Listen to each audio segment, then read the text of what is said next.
Hello everyone, my name is Lin Chua, and today I'll be presenting our work on training differentially private ad prediction models with semi-sensitive features.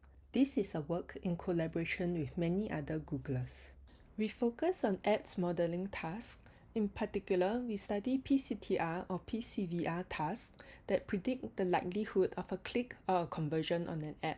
These tasks have new privacy challenges led by the deprecation of third-party cookies, which are cross-site identifiers that allow determining user features and labels from sites other than the publisher where the ad was shown. This leads to privacy problems in the setting that we call semi-sensitive features, where some features could depend on cross-site information, whereas the remaining features do not. As a motivating example, the non-sensitive features could be publisher or ad-related features, such as the publisher site or ad category, and the sensitive features could be user-related features, such as the demographics or the presence in a particular remarketing list. We treat the user features as private, as well as the mapping between users and publishers. In this work, we study this setting from the perspective of differential privacy. Differential privacy is a mathematically rigorous notion that is widely used in both industry and academia. We say that an algorithm A is epsilon delta differentially private if, for all adjacent inputs x and x prime, and for all events E, the probability that the event occurs on the output of the algorithm on either input differs by a factor of e to the epsilon plus an additive delta term. The smaller epsilon and delta are, the more private the algorithm is. In the usual definition of DP, we say that two inputs are adjacent if they differ in a single example. In the setting of semi-sensitive features, we refine the definition of adjacency by splitting each example's features into sensitive and non-sensitive parts. We say two inputs are adjacent if they differ in the sensitive part of a single example. We also consider the labels to be private, so adjacent inputs could also differ in a single label. We summarize the workflow for our setting of DP learning with semi-sensitive features. To protect the labels, we add randomized response noise. The learning algorithm takes as input the noise labels together with the sensitive features and the non-sensitive features and outputs predictions. Prior work considered the setting of full DP, where the non-sensitive features are also protected, and the setting of label DP, where only the labels are protected. In our work, we use a hybrid algorithm that protects only the labels and the sensitive features. We consider a model architecture with two towers, where the sensitive and non-sensitive features are fed into separate models, and the outputs of each are combined in a common model. Our hybrid algorithm runs with two training phases.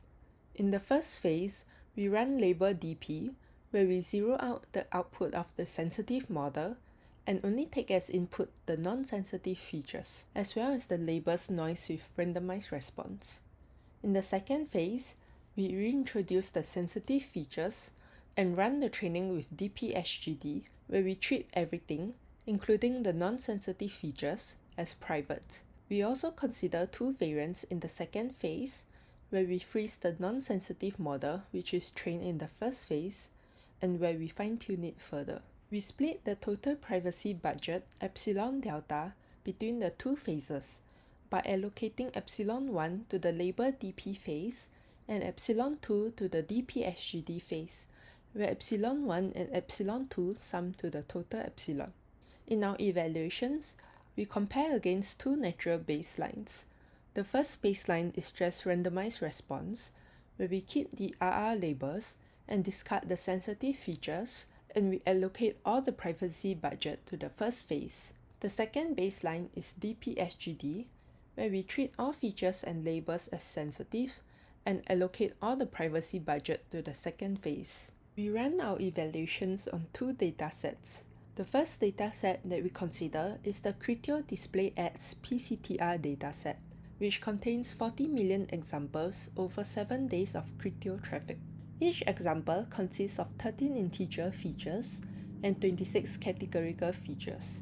Since the precise interpretation of these features is not available, we arbitrarily consider all even-numbered features as sensitive and all odd-numbered features as non-sensitive. The second dataset that we consider is the Criteo-sponsored search conversion log dataset, which contains 16 million examples. We consider a conversion prediction task, predicting the binary feature sale, and we treat the device type, audience ID, and user ID as sensitive features. We consider all other features to be non-sensitive, except for features denoted outcome labels and product price, which are omitted.